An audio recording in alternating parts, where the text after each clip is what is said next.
for hours leading right up to this summit, and Zelenskyy says that speaks louder than words as they begin this summit.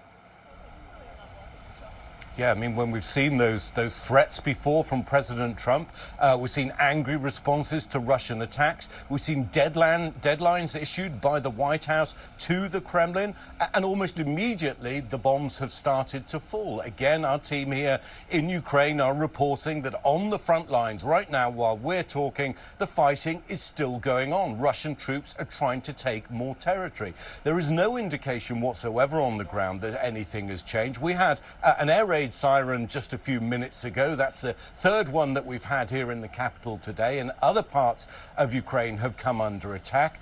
Russia says, of course, that it hasn't launched any attacks against Ukraine, but we've seen repeatedly, we've witnessed ourselves evidence to the contrary. The evidence on the ground is that Putin thinks he's winning, and that gives him a very strong hand in these negotiations, at least to try and make the case that the territory that they've taken should be counted as Russian territory. Now, President Trump said, yes, territory will be discussed, but it's up to Ukraine to decide exactly what happens. And that's really a sticking point, not just for Ukraine, but also for European allies. Remember, we had that meeting in Berlin earlier this week where a statement was issued saying that the territorial integrity of Ukraine should be honored, that no decisions about Ukrainian land should be taken without Ukraine, and that there should be some kind of security guarantees. Again, something that President Trump alluded to in the past couple of hours. That's something that Ukraine has been looking for all along. The U.S. being involved in some kind of security backstop, not necessarily U.S. troops on the ground here, but something that gives them confidence that Vladimir Putin won't invade Ukraine for a third time. I think hopes are tempered by experience here, but people will be watching, people will be waiting, and people will be hoping that after 3.5 really hard, really painful years in a country that's exhausted by war, that perhaps there is some light at the end of the tunnel. Ian Pennell with us for our live coverage. Ian, you and I have both interviewed President Zelenskyy along the way. Martha Raddatz, of course, has as well. And the president of Ukraine, just in the last 24 hours, signaling in very positive terms his hope for what President Trump is trying to accomplish. And as you point out, at the very least, President Trump has made it clear that it's his hope there will be a ceasefire that comes out of this summit. The president has said it will then be up to Russia and Ukraine to decide whether or not there will be some sort of a land swap. That's a word used by President Trump, terminology used by him, whether or not there'll be an exchange of territory of sorts. Vladimir Putin has not landed yet in Anchorage, Alaska. It's our understanding now, we have just learned a moment ago, the White House has now confirmed that this meeting with President Putin, between President Trump and Vladimir Putin, will now be 3-on-3. The president will be joined by his special envoy, Steve Witkoff, who, of course, was in Russia not long ago. His meeting in Russia, instrumental in leading to this summit just days later. Secretary of State Marco Rubio will also be in that room. Again, Putin, Trump, and two high-level people from both the U.S. and from Russia also in that meeting. So 6 people in that initial summit. Later in the day, we're expecting to have some sort of a working lunch, perhaps, between delegations from both countries. And then late this afternoon, early this evening, our time here in the U.S., the East Coast, we will be carrying what's expected to be a joint live press conference between President Trump, Vladimir Putin, and of course the press corps assembled there in Anchorage, Alaska. I'm joined by our chief Washington correspondent, Jonathan Karl, also watching this unfold this afternoon. And John, what are your sources telling you about how quickly this was put together and why President Trump decided that the summit might be the best way to go here if there's any hope for a ceasefire? They're not here. We're not going to have a shot of the handshake. John Karl expected to join us for our coverage, having some trouble getting his audio up and running. David, John, can you hear me? You have me now? I got you now. I was saying this came together in a flash. The decision made last week to come together to have this summit late in the week, and President Trump actually wanted to see if he could do it within days, was hoping to do this as soon as Monday of this week. This was the absolute earliest they could get the logistics put together. They didn't even have a location for this summit. They knew Alaska, but even after they announced Alaska, they didn't know where in Alaska. They figured it had to be Anchorage. Where in Anchorage? Obviously, the quickest and easiest place to do this was right there on the U.S. Air Force Base. I have to say, David, that there's tremendous apprehension among many of Ukraine's supporters and allies here in the United States and in Europe, and of course in Ukraine, about this meeting. This is a real change in strategy. For 3.5 years, the Europeans, the Americans have sought to isolate Vladimir Putin, isolate him diplomatically, isolate him economically, the severe sanctions that were put on Russia, the supplying of arms, increasingly lethal arms to the Ukrainians to support their war effort. That's been the approach for 3.5 years. This is a dramatic change. Welcoming Vladimir Putin, no longer isolating him, welcoming him to American territory, giving him a one-on-one meeting with an American president. This is entirely different from the approach that we have seen since the invasion of Ukraine. And there's apprehension as a result, but it must be said, David, and you and I have been covering every step of this. The approach so far has not succeeded. We've seen, escalating civilian casualties in Ukraine. Lord knows the price that Russia has paid for its decision to invade a sovereign country has been almost impossible to conceive. Hundreds of thousands of Russian troops dying over the past 3.5 years. The death toll over the course of just a few months exceeding the death toll that we had as the United States throughout the entire Vietnam War.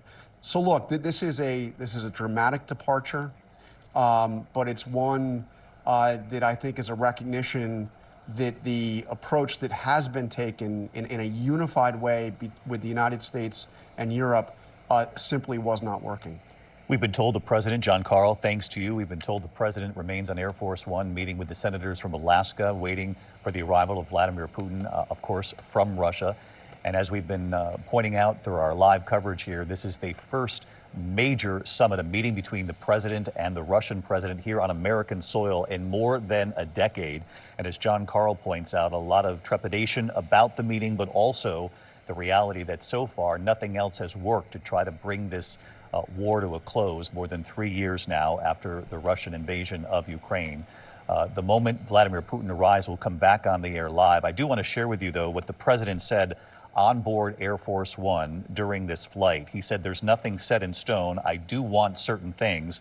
President Trump going on to say, "I want to see a ceasefire.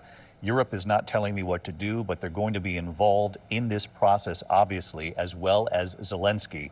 And we know in recent days that President Trump promised President Zelenskyy that he would call him right after this summit is held in Anchorage, Alaska, to give him a readout of this summit. The president also has admittedly said the stakes are very high here. He said there's a 25% chance that this summit ends in failure. He said again in the last 24 hours that if this doesn't go well, I could simply walk, saying he would return to Washington, run the country, and then the war would continue. He did say this week leading up to this that there would be severe consequences in his words. He did temper that when asked again just in the last 24 hours, but said there would be severe consequences for Vladimir Putin if there is no ceasefire coming out of this that would then allow for talks not only between Trump and Putin, but President Zelenskyy as well about the future of Ukraine, the future of this war, now on for more than 3 years. The moment we see Vladimir Putin touch down there in Anchorage, Alaska, the moment we see these two leaders, we'll be back on the air live. I'm David Muir here in New York. I'll see you shortly. This has been a special report from ABC News.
ABC News special report, Trump-Putin Summit. Now reporting, David Muir. Good afternoon. Just before 3 p.m. here in the East, we're coming back on the air. The eyes of the world now locked on Anchorage, Alaska, where President Trump landed a short time ago, and news just moments ago, Vladimir Putin has now arrived for this high-stakes summit. Let's take a look at live pictures there from Anchorage, Alaska. This summit obviously will involve Russia's war in Ukraine, the future of Ukraine itself quite possibly hanging in the balance over what unfolds during the next several hours. You can see Vladimir Putin arriving on this plane just moments ago at Joint Base Elmendorf-Richardson. We know that Air Force One arrived within the last 30 minutes or so. We were on the air for that and talked you through what's expected to play out here. You can see there the stairs have been aligned with the door there in Air Force One. President Trump expected to come down those stairs once Vladimir Putin is ready to deplane as well. There is literally a red carpet that's been rolled out not far from Air Force One. It's expected that both leaders will greet one another on that carpet. And as we pointed out earlier while we were on the air, this is significant, obviously, for a number of reasons. High stakes. Those were words used by President Trump himself on the way to this summit. But we also have not seen an American president and Vladimir Putin meeting in a format like this for a summit on American soil in more than a decade. That in and of itself is significant here. Obviously, the future of Ukraine will be discussed. Vladimir Putin making it clear in the last 24 hours that he has other items on the agenda, including the economy, and whether or not any sort of ties can be strengthened between Russia and the U.S. As you know, in recent weeks, President Trump had threatened severe sanctions against Russia to try to move up any kind of timeline for a possible ceasefire. Those sanctions were never brought to bear, and instead what we're now witnessing is a summit, a remarkable moment. There have been many who have questioned whether or not giving Vladimir Putin a moment on the world stage and on American soil like this was the right move. Others will say nothing has worked so far. And President Trump himself has acknowledged that this is a gamble. He said in the last 24 hours, there's a 25% chance that this could fail. And again, on Air Force One, a short time ago, saying he could walk from this if the summit doesn't go well. They are expected to meet together. As I mentioned earlier while we were on the air, this is going to be a 3-on-3 meeting is what they're calling it, which essentially means President Trump will be there with two of his high-level team members, Special Envoy Steve Witkoff, who of course traveled to Russia not long ago and helped make this summit happen. Hastily arranged, actually, after Witkoff's meeting in Russia. The Russian delegation saying Witkoff gave signals that were encouraging, and they thought they should move forward with this summit. Also in the room, in addition to President Trump, Steve Witkoff, will be Secretary of State Marco Rubio.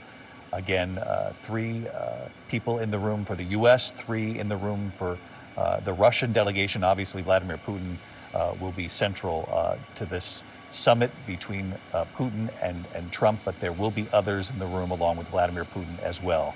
Following the summit itself, there's expected to be some sort of a working lunch, a working session with larger delegations from both countries.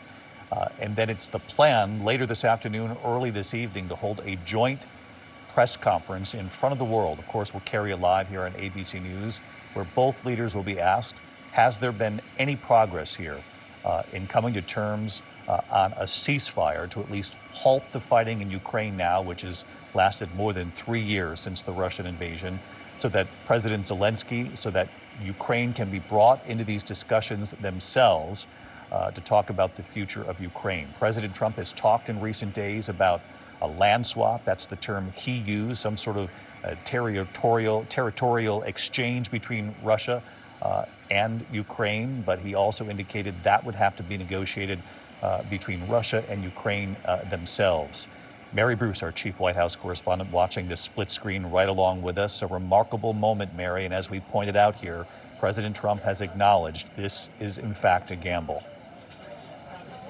It is a huge gamble, David, and it is remarkable when you see these images, this really historic split screen, and to think the moment that Vladimir Putin's plane touched down, that was the moment that the isolation that he has faced from the West for the last 3.5 years ruptured. Instead of being rebuffed by American presidents and European leaders, here the president of Russia is now being welcomed. That red carpet literally rolled out to meet face-to-face with President Trump. And while the president, who famously said that he could end this war in 24 hours, now concedes this is proving to be more difficult than he thought. But he has been confident that he has a unique ability to convince Vladimir Putin to try and make some kind of progress here today. He says he wants that ceasefire, but he also was blunt with reporters on Air Force One today when asked, what does success look like? He said, I really can't tell you that.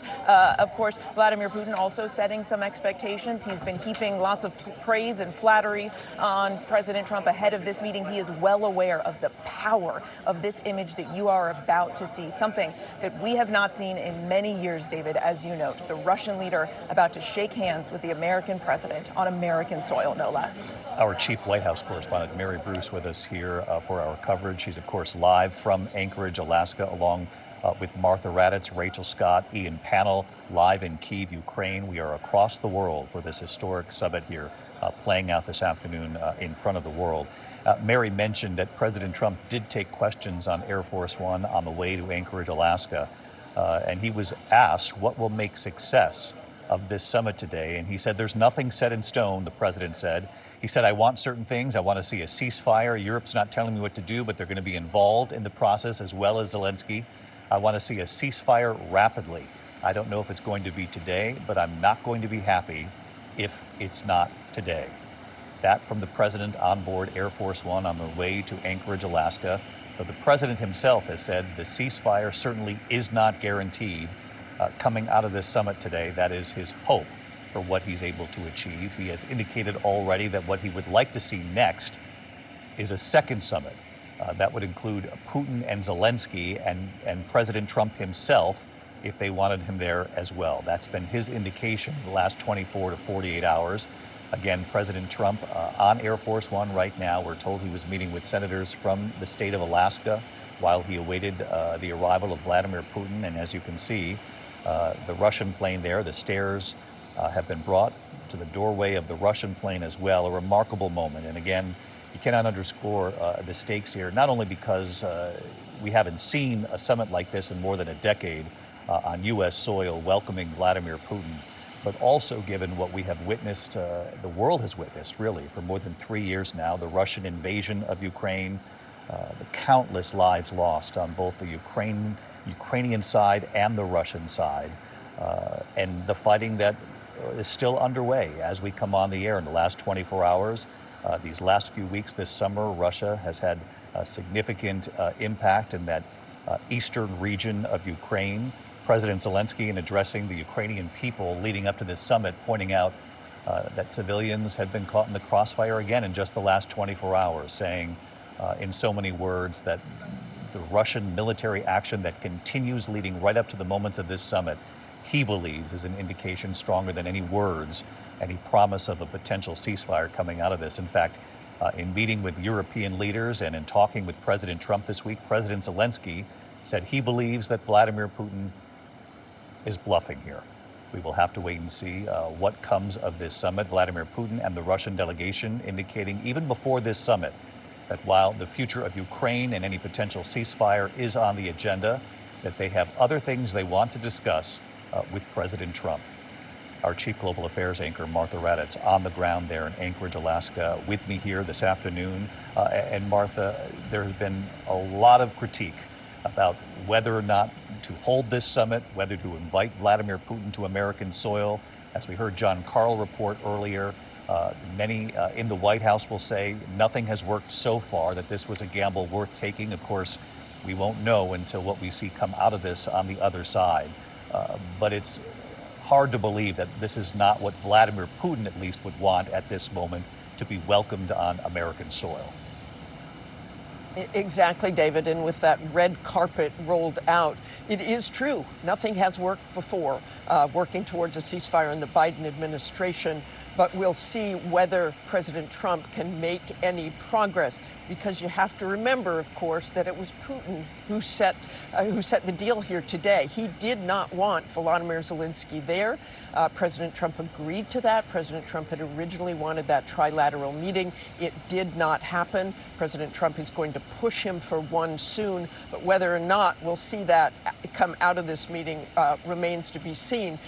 President Zelenskyy was, of course, deeply concerned once they accepted a meeting just between Trump and Putin. And remember, Ukraine is at the center of this. This is Zelensky's country, and he is not here. And in fact, in just the last couple of days, Dmitry Peskov, who is a spokesperson for Vladimir Putin, was asked whether Zelensky's position in this war would be, or what he wants in these negotiations, would be discussed. And Peskov said, no, it won't be.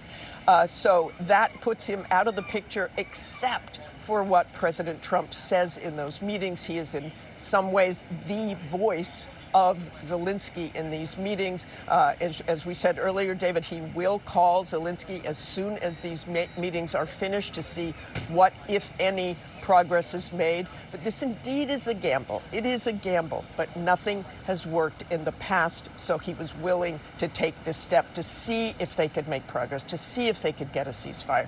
Zelenskyy says he wants a ceasefire before further negotiations. So if they come out and there's no ceasefire, will Zelenskyy even come to any meetings in the future, David? Will he come to any meetings in the future? And what will President Trump do, given the threat of sanctions in recent weeks? We are seeing some movement there. President Trump there at the top of the stairs, Air Force One.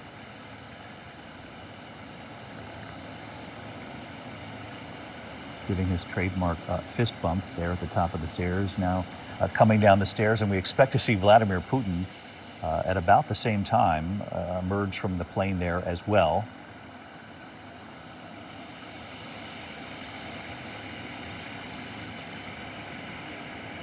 Again, you're watching ABC News live coverage of this historic summit. This is Joint Base Elmendorf-Richardson in Anchorage, Alaska. Vladimir Putin just now emerging from the plane there and coming down the stairs. And again, we have not seen a summit, a meeting of this magnitude on American soil in more than a decade between an American president and Vladimir Putin. And in fact, the West, including the United States and Europe, had not communicated in person with Putin since the invasion of Ukraine more than 3 years ago. That war raging on, the fighting even in the last 24 hours. President Trump has made it very clear what he wants here is an immediate ceasefire. When asked if that's what he will get, the president has been very honest in these last couple of days, saying, I don't know what I'll get. He gave it a 25% chance of failure, but also said that he believes Vladimir Putin wants to make a deal here, that he wants to negotiate. The president was asked on his way on Air Force One, you've had a lot of phone calls with Putin, so what's the difference in a face-to-face and an in-person meeting? The president saying, no difference. He's a smart guy. He's been doing it for a long time. We get along. There's a good respect level on both sides, that he believes something will come of this. The president waiting there on the red carpet for Vladimir Putin.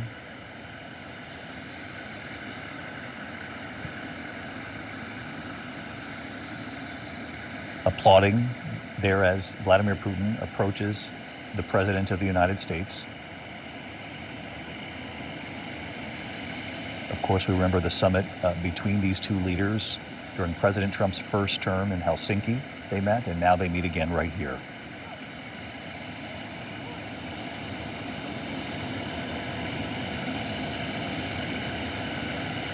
The eyes of the world on this moment, particularly because Ukraine, the future of Ukraine, the future of that conflict, the war that has taken so many lives on both sides of the conflict, hangs in the balance here. We have been told that President Trump and Vladimir Putin will meet together. They will each have two high-level aides from their cabinets, their administrations in the room as well. So there'll be 6 people in the room, 3 and 3. Steve Witkoff, and there you see a flyover, the B-2 flyover. That was expected. And you can see the F-22s there and some of the cutaways from the cameras lining that red carpet.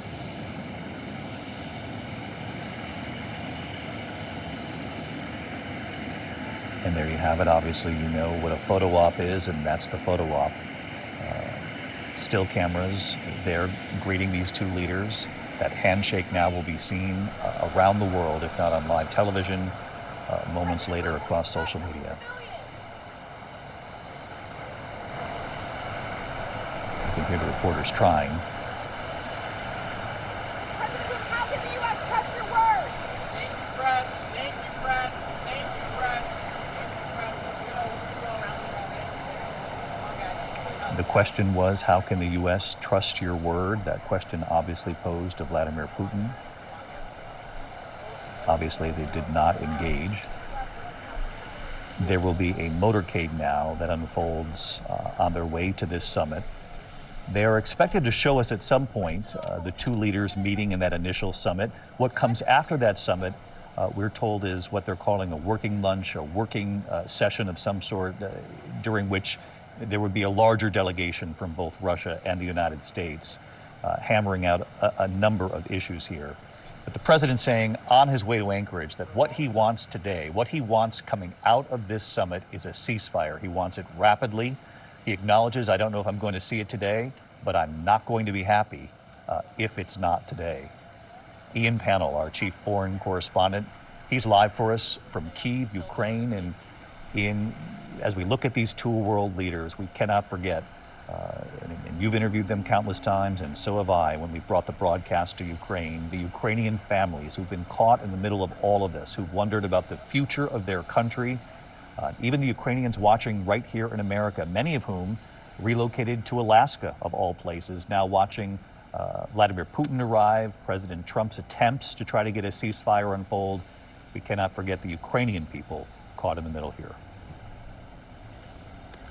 Yeah, very right, David. I mean, Ukrainians are watching, Ukrainians are hoping, but I think if you ask many people what they think of these images that we're looking at now, they will tell you that they feel sick to their stomach. Vladimir Putin is a man who has been charged with war crimes. His troops have been accused of carrying out sexual abuse, of murder, of occupying 20% of Ukrainian land, of wantonly destroying territory, of driving millions from their homes, of killing tens of thousands of people. And so, yes, they will not be happy. Ian Pannell with us for our coverage. That's a remarkable scene right there. Vladimir Putin waving from inside the beast, as we call it, inside the President of the United States motorcade. John Carl, our chief Washington correspondent, watching this unfold, also with us here today. A remarkable moment, John, for Vladimir Putin to get into the car with the American president. Obviously a very sensitive vehicle protecting the President of the United States. They will travel now to this summit together, it would appear. I mean, Donald Trump, some will question whether he knows statecraft. He does, David, know stagecraft. That was a made-for-television moment, seeing him walk down one red carpet, greeting Putin, walking down another red carpet, and then getting in to the presidential limo. There have been so many critics of this summit over the past several days saying, how could Donald Trump welcome Vladimir Putin to American soil? How could he give him the honor of meeting with an American president? They will no doubt have a similar reaction when they see that picture of a smiling Vladimir Putin in the seat there next to the president in the presidential limo. I can tell you this, though, Donald Trump sees it entirely differently. He sees this as he has brought the Russian president to American soil. This is a home game for Donald Trump. He has brought him to American land. He has done that flyover of the B-2 bomber, just like the B-2 bombers that took out the air campaign against the Iranian nuclear facility, walking by American firepower and getting in to the most sensitive personal vehicle in America, the presidential limousine, and coming into that limousine. Donald Trump sees this as, you know, you're on my turf here. I'm the president. I'm effectively the world leader, and let's go. It's just the stagecraft again. The stagecraft. It reminds me much of how he handled his meeting, especially the first meeting. He had two of them with Kim Jong-un. Another one. How could you meet with the North Korean dictator? How could you give him the honor of a meeting with the American president? I think Donald Trump looks at the critics and he says, look, I'm taking an entirely different approach. Your approach has failed. I'm confident mine won't. John Carl here on this wholly different approach from President Trump, the home field advantage, as John alludes to here, hoping that it will help in convincing Vladimir Putin that a ceasefire, and one very shortly, is really the only way to move forward here and to get President Zelenskyy to that table as well. The rhetoric coming from President Trump in recent weeks when it involves Russia and Vladimir Putin, some of the strongest, harshest, if you will, rhetoric towards Putin that I can remember in covering President Trump, both his first administration and now his second administration. I want to bring in our chief White House correspondent, Mary Bruce, because she's in the room where both of those leaders will actually take questions later today. Mary, I'm sure you were struck by this too. Even though the rhetoric had been somewhat threatening, talking about sanctions that would come, instead of the sanctions, they did not come to bear. We're instead seeing a summit on U.S. soil. And it's unmistakable the warmth that you could see between these two leaders. President Trump reaching over, touching Vladimir Putin's hand, shaking it multiple times, and then the smile from Vladimir Putin inside the beast, inside the presidential motorcade, speaking volumes as well. Yeah, David, seeing Vladimir Putin smile and chuckle isn't something that I think most of the world usually or often sees, and yet that's exactly what we just witnessed as he was sitting there side by side with the president together in the beast. That was a very friendly welcome. They appeared almost chummy, and that is something that President Trump has argued is a strength of his going into this meeting, why he feels he's uniquely positioned to finally be able to potentially make some actual progress here towards ending this war. He knows that they have this, cozy relationship in the past. The president, though, has been increasingly harsh in his language towards Russia and Vladimir Putin. He has said quite bluntly that Putin often says one thing and does another, that often he will say one thing to him on the phone, on their personal conversations, their one-on-one talks, and then, it will prove to be meaningless. That's the word that President Trump has used. The question today, one of many, has been whether the president will bring that sort of tougher stance into this meeting. Now, based on what we just saw here in that very friendly, warm welcome, they seem to be a bit at odds. But the president has been blunt in the last 24 hours, saying, that he feels he can convince Putin. He said, he's not going to mess with me. We will see if that's the case, David. Interesting, Mary, because the president has used that word. He was pressed on whether or not, Vladimir Putin can be trusted going into this summit, if in fact President Trump really believes that there'll be progress here, that a ceasefire is in fact possible. And the president has lowered expectations somewhat as the week went on. You did hear him pressed that if you don't get a ceasefire, will there be consequences? And the president said there would be severe consequences. I would imagine, having covered President Trump for years now, along with you, Mary, and our whole team, that when you roll out a red carpet like this, when you invite Vladimir Putin onto American soil, first time in more than a decade for a meeting of this magnitude, of this stature, for a summit like this, that if President Trump does not get his ceasefire at the end of this summit, that will also be quite remarkable to watch unfold, and what President Trump's steps then would be. Yeah, it is going to be hard to consider this a win if he doesn't walk away from this with a ceasefire or some kind of clear commitment to have a ceasefire and sometime soon. The president has certainly been, walking this fine line. Look, this is an incredibly delicate dance. And while the president has been sort of optimistic that he can make progress, he has also been downplaying those expectations, saying that this is a feel-out meeting, that he's trying to gauge, where Putin stands on all of this. Putin has also been setting expectations. He has praised the president and the the American administration, describing their efforts as quite energetic, as sincere. We also know he's hoping to expand the conversation today beyond Ukraine, perhaps an effort to distract from what President Trump wants to talk about. We know he wants to talk about nuclear arms control and trade and economic cooperation. You know, that's reflected in the aides and the staff that he is bringing here today.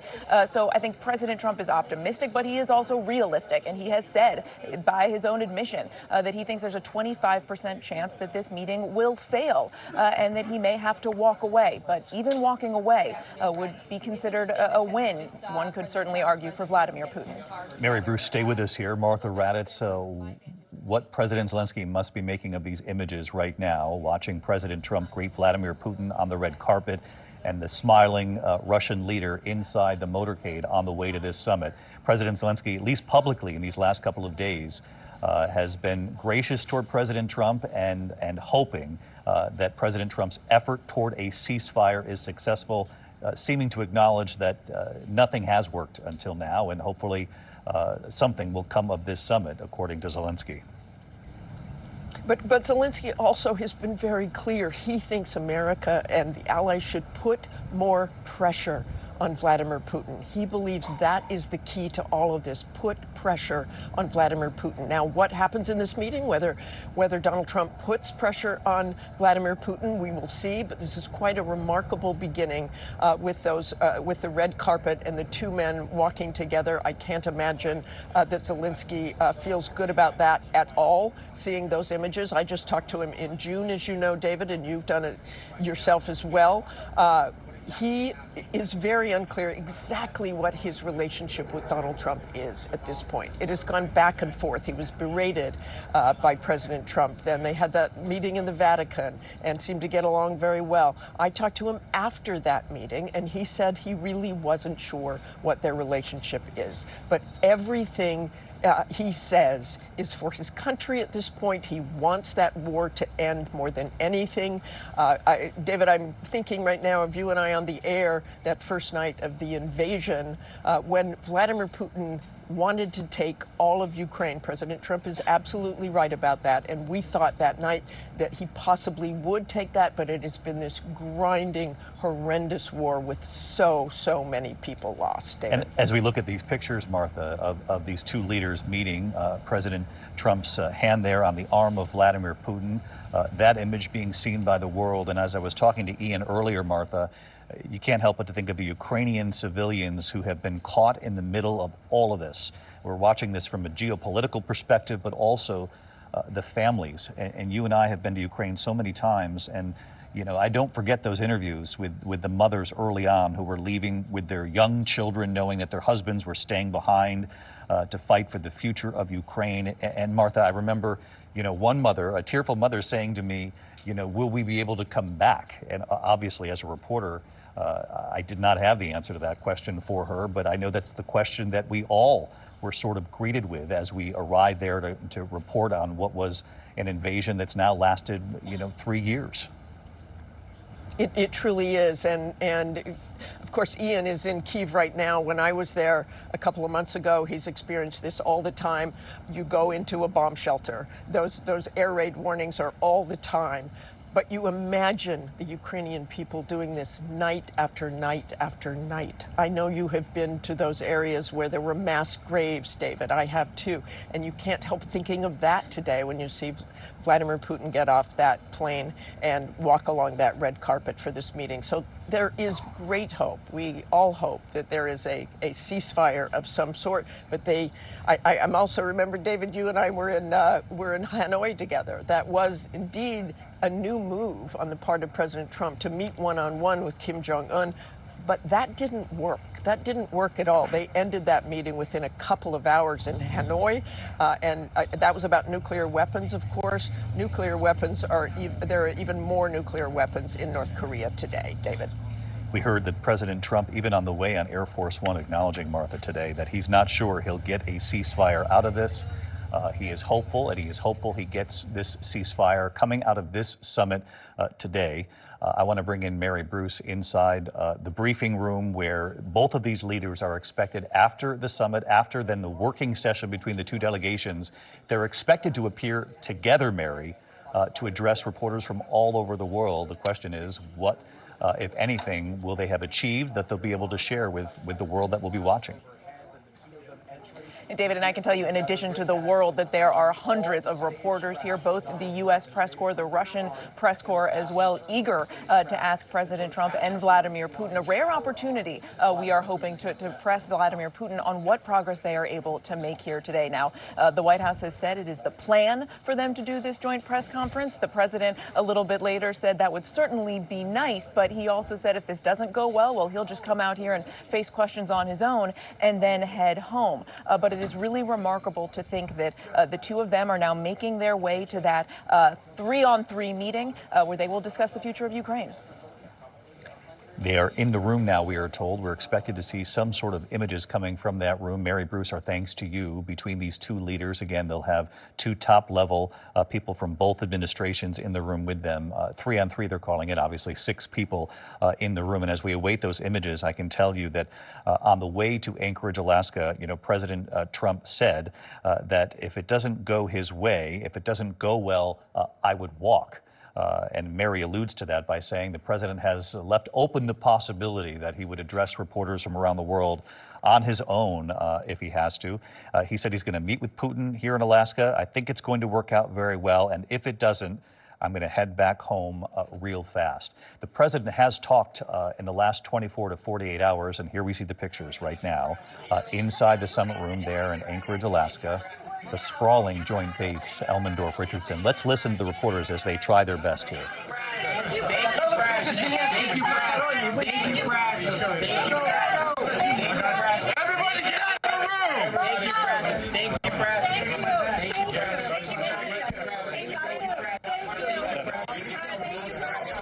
Back to the images from before. We're going to re-rack to the beginning of those images because, again, that's the pool feed of what's playing out in the room. You can hear all the reporters trying to get questions in. You can hear some of the advance team is telling folks to get out of the room, meaning the moment is over. Now they work on the summit on their own, the 6 in that room. If we're able to cue up those images again, we'll surely share them with you. But what we've witnessed here today, obviously, is the landing of Air Force One in Anchorage, Alaska, the Russian president arriving a short time thereafter.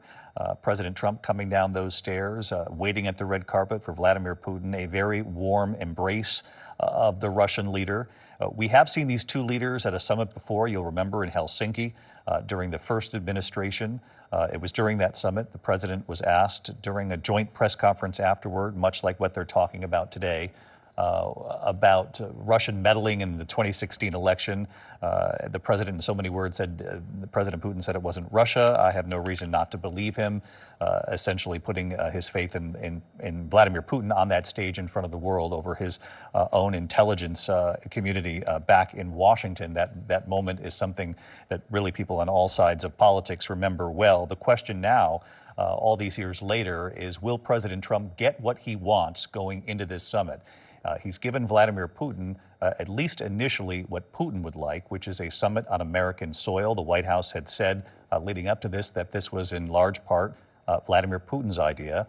They came up with the location to do this in Alaska at Joint Base Elmendorf-Richardson, obviously in Anchorage. They will meet together. And Mary Bruce, we know this is going to be 3-on-3. We did not know exactly who would be in that room. Now we know Steve Witkoff and Secretary of State Marco Rubio will be present as well. And David, of course, they both bring their own unique strengths to this conversation. Steve Witkoff, the president's special envoy, has been developing this really interesting relationship with the Russians and with Vladimir Putin over recent months. He was instrumental in setting up this summit that we are seeing today that, of course, came together very hastily. And, of course, Marco Rubio, who notably has been, quite harsh and critical of Russia and Vladimir Putin in the past, critical of Putin's invasion. That tone has somewhat softened in the last several months. But it will be interesting to get their perspective. And of course, this is very different from what we saw the last time President Trump and Vladimir Putin met, when it was just them and their translators, a decision that got a lot of pushback and sparked a lot of concern about just getting to the truth of what was actually discussed in that meeting. Now you have a broader, bigger delegation. We were mentioning, of course, that Vladimir Putin has shown an interest in broadening out the conversation beyond just ending the war in Ukraine, possibly to discuss nuclear arms cooperation, economic cooperation, cooperation as well, and trade. So possibly an effort by him to try and distract from what the president wants, which is that ceasefire. That, while he doesn't want to say it, is truly how we are defining, I think, the success of this meeting. Is he able to get progress and any kind of inklings towards that ceasefire? It certainly is what Ukrainian President Zelenskyy is hoping will come out of this meeting. But the president has also been very blunt that if that doesn't happen, well, he'll just pack up and go home and go back to being, the president of the United States and focusing on everything else he has to focus on. Trump, though, is acutely aware of the power of the images here today. He is also aware of the criticism and the pushback that he has faced, that simply meeting with Putin here today, allowing the world to see these images, is giving Putin a win, but it is a gamble that President Trump is willing to take if it means that he can possibly make some progress towards ending this war, David. But let me ask you, Mary, you mentioned Steve Witkoff, obviously his trip, and I've been talking about this here, his trip to Russia that led to this summit, the Russian Federation saying, members of the Russian delegation saying Witkoff gave some signals that the U.S. would be open to a summit like this. Now we've seen it somewhat hastily arranged. It came together. It's playing out now in Anchorage, Alaska. You'd have to think that both sides here have been in communication leading up to this moment. President Trump has even said in the last day or two that he looks forward to an additional summit during which President Zelenskyy would also be a part. He said that today they will talk about the future of Ukraine. We'll talk about the ceasefire. And Air Force One, he was asked about by Rachel Scott, our own Rachel Scott, about land swaps, which is something President Trump brought up. President Trump saying they will be discussed, but I've got to let Ukraine make that decision. And I think they'll make a proper decision. But for President Trump to say publicly in these last couple of days that he looks forward to this next step, a summit that would include Vladimir Putin and President Zelenskyy of Ukraine, would at least make you think that President Trump thinks going into this, there is room for some ground to be made here. Yeah, it certainly seems that he is trying to lay the groundwork today for another meeting. He has said that that's really the one that matters. And remember, the president all along was pushing for a trilateral meeting. He wanted to sit down with both of them. Vladimir Putin nixed that idea. So the president then going ahead with this meeting just with the Russian president. But he has said that if this meeting goes well today, that he wants to very quickly get Putin and Zelenskyy in a room together. He even floated the possibility of bringing Zelenskyy here to Alaska. He wants to move quickly. And I certainly think it was welcome news for the Ukrainians and for President Zelenskyy to hear President Trump aboard Air Force One today saying that those details, what an exchange of territory would look like, what that land swap would entail, that's going to be up to Ukraine. So the president telegraphing that he is here to try and take that initial step to really try and get these two leaders to the same table. Ukraine has said, though, for that to happen, they need that ceasefire first. And the President Trump, is certainly hoping for that as well, we know. And we know that that's his primary hope coming out of this summit. He's been very public about that, very honest about that, and also quite honest about the chance that might not happen and what he would do if that's the case. Mary, stick with us here. We have a cleaner feed, if you will, of the images of the two leaders meeting, preparing to begin this summit. We can show you inside the room moments ago. As you can see, President Trump right there next to Vladimir Putin for a photo op. On each side are the members of the delegations that will be in the room with them. We know that Sergei Lavrov, Russia's foreign minister for more than 2 decades, will be in the room along with Vladimir Putin. Also, Yuri Ushakov, Putin's top foreign advisor, former Soviet diplomat. He was the Russian ambassador to the U.S. From 98 until 2008. They'll be there with Vladimir Putin. We know Steve Witkoff and Secretary of State Marco Rubio will be there along with President Trump. There were a couple of feeds that came from the White House press pool, as we call it, of this particular moment. The other feed actually had some audio of reporters asking Vladimir Putin, will you commit to a ceasefire? Will you stop killing of civilians, make sure that there is a halt to any killing of civilians? Obviously, Vladimir Putin did not engage. The moment we can play you that audio, they'll let me know in my ear and we'll play it for you. But Jonathan Karl, our chief Washington correspondent, watching these images play out. John, you saw the warm reception on the red carpet. As you point out, President Trump and his team at the White House have made it very clear that they believe up until now nothing else has worked. And so, as you alluded to earlier, this is sort of the home field advantage. That's the way President Trump sees this. The red carpet, American soil, riding in the beast, and the presidential motorcade. Vladimir Putin appeared very happy with that as well, smiling through those windows. The hard part, though, John, is what comes next. Absolutely. And look, Donald Trump has never been reluctant to embrace even pariah dictators around the world. The embrace of Kim Jong-un, the embrace of Vladimir Putin, the embrace of Hungary's President Orban, the former president of Brazil, the former president of the Philippines. He is very comfortable being face to face, arm in arm, smile to smile, with people that are seen by much of the rest of the world as strongmen dictators. There's a very interesting moment, David, before this arrival, and that was the arrival of Sergei Lavrov, who, as you mentioned, will be in the meeting. The longtime Russian foreign minister arrived in Alaska wearing a sweatshirt that had the initials of the USSR, or CCCP in Russian, emblazoned upon the front of his sweatshirt. This is significant because Vladimir Putin called the breakup of the USSR, the former Soviet Union, one of the greatest tragedies of the 20th century. Russia was just one of 15 nation states within the Soviet Union. And Vladimir Putin sees a country like Ukraine, which was one of the member states of the USSR, of the Soviet Union, as effectively Russian territory. Not just the East, not just what the negotiations are theoretically going to be about now, but the entirety of Ukraine. And by the way, the fear in Europe is that Putin sees much of the rest of what was the Soviet Union the same way. This is why Estonia, Latvia, Lithuania, the other republics, former republics of the Soviet Union, are so fearful of what is happening in Ukraine. They fear that if Putin gets away with what he's done in Ukraine, he won't stop with Ukraine. John, as you know, on Air Force One on the way to Anchorage, President Trump was asked, what will make success of this summit today? As we look at these initial pictures of the two leaders meeting, Vladimir Putin being greeted there in Anchorage, I want to let our viewers at home listen in to that moment on Air Force One when the president was asked, how will you call this summit a success? What do you expect out of it in order to consider it a success on the backside? And here's what the president said a short time ago. I can't tell you that. I don't know. There's nothing set in stone. I want certain things. I want to see a ceasefire. This is not to do with Europe. Europe's not telling me what to do. But they're going to be involved in the process, obviously, as will Zelenskyy. But I want to see a ceasefire rapidly. I don't know if it's going to be today, but I'm not going to be happy if it's not today. Everyone said it can't be today, but I'm just saying I want the killing to stop. I'm in this to stop the killing. We're not putting up any money. We're making money. They're buying our weapons, and we're sending them to NATO, and NATO's sending us big, beautiful checks. But I don't care about that. I care about, it was a big factor when Biden spent $350 billion and got nothing. But what I do care about is they lost last week, 7,011 people were lost, almost all soldiers. 36 people in a town which got hit by a missile. But over 7,000 soldiers. It's crazy.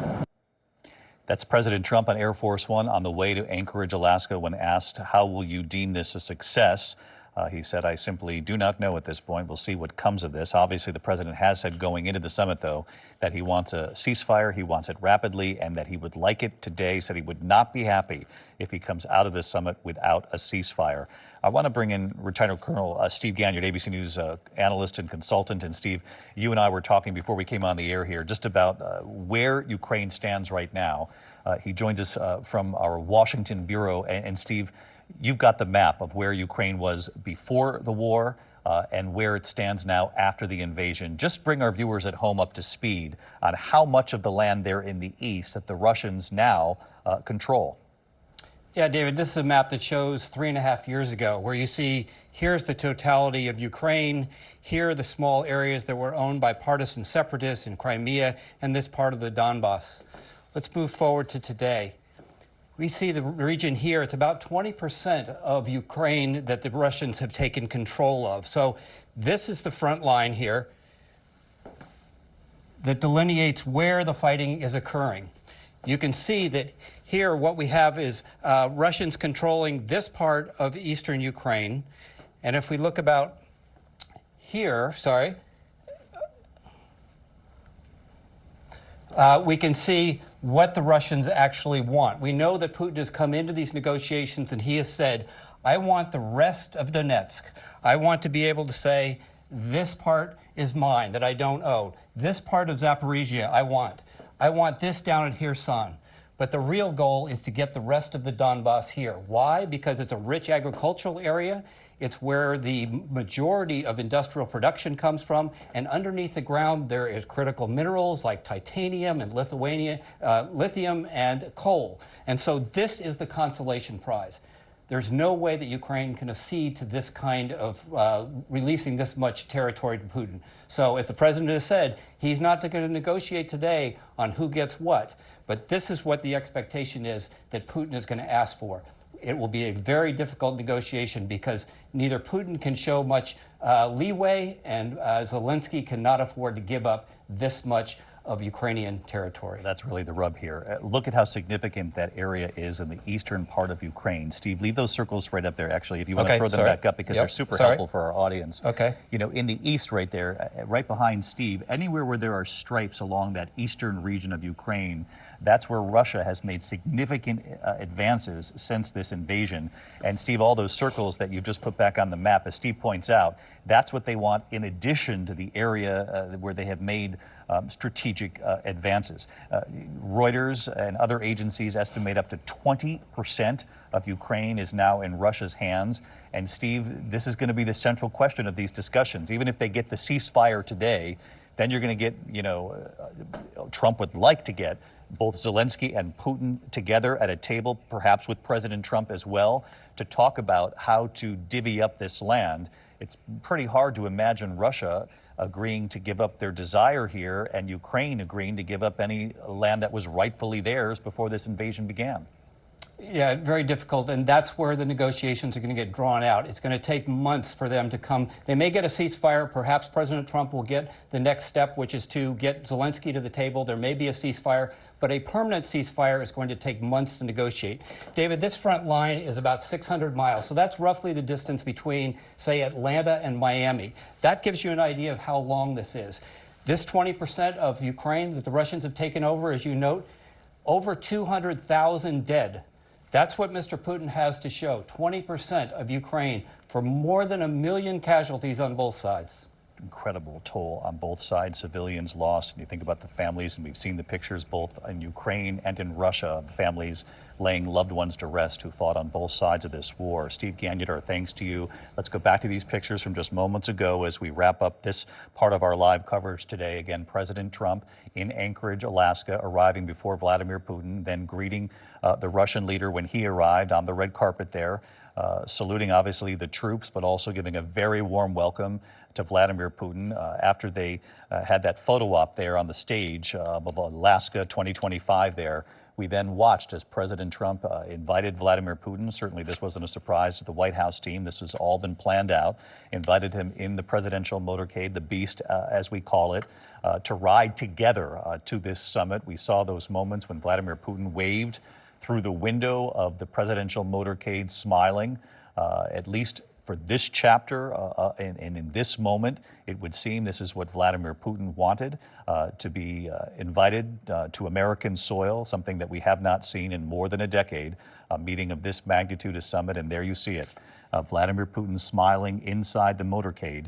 President Trump leading into this saying there's a 25% chance that this could fail, but he's made it very clear that what he wants is a ceasefire. President Trump would like to then broker a second summit where he has both Vladimir Putin and President Zelenskyy at the table.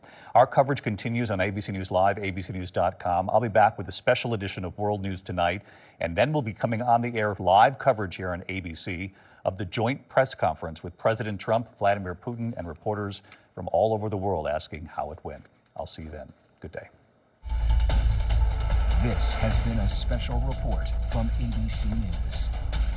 That is magic. Smells amazing. Pasta's good, but grilled bread, and obviously that sauce over the top. Good. That's what we're talking about. That's an ace, right? Chef. If we were playing tennis, that's an ace. All right, you also aced some tacos and lobster rolls. We serve crab tostadas at Fly Fish at the Open. We did some chicken tinga tostadas. Okay. Really nice and easy to make at home. And of course, you gotta finish with our world famous lobster rolls, chopped celery, a little bit of tarragon, secret ingredient tarragon, some Hellman's mayo, fresh lemon juice on a toasted buttered hot dog bun. Nice. There's nothing better. Nothing better. We can find you at Fly Fish, but you have a new restaurant opening up in October, right? In our neighborhood. What? Cape on Shop Jersey, House coming Jersey. soon. Hackensack, New Jersey. Watch out. We're gonna do some good stuff. Oh, Jeff, you've been doing exciting. this event for years, the U.S. Open. What does it take to This keep coming is back? my 10th anniversary of the Open. It's something I'm very grateful to be a part of. Thank you to Danny Zalazar and Studley and the whole Levy restaurant group for letting me do what I do best on a grand scale. And we're not talking about my two-handed backhand. We're talking about my cooking. And I think a million people come through the gates in 2 weeks. Wow. And that's a really a lot of fun. I wish this guy had some enthusiasm. I know. I'm like this now. Man, you gotta show up here every morning. GMA 3. So great to have you. You can get these recipes on GoodMorningAmerica.com, and you can watch the U.S. Open on ESPN starting on Sunday, August 24th. Coming up, Grammy-winning singer Leve is here. You don't want to miss that. Thank you, Chef. Thank you.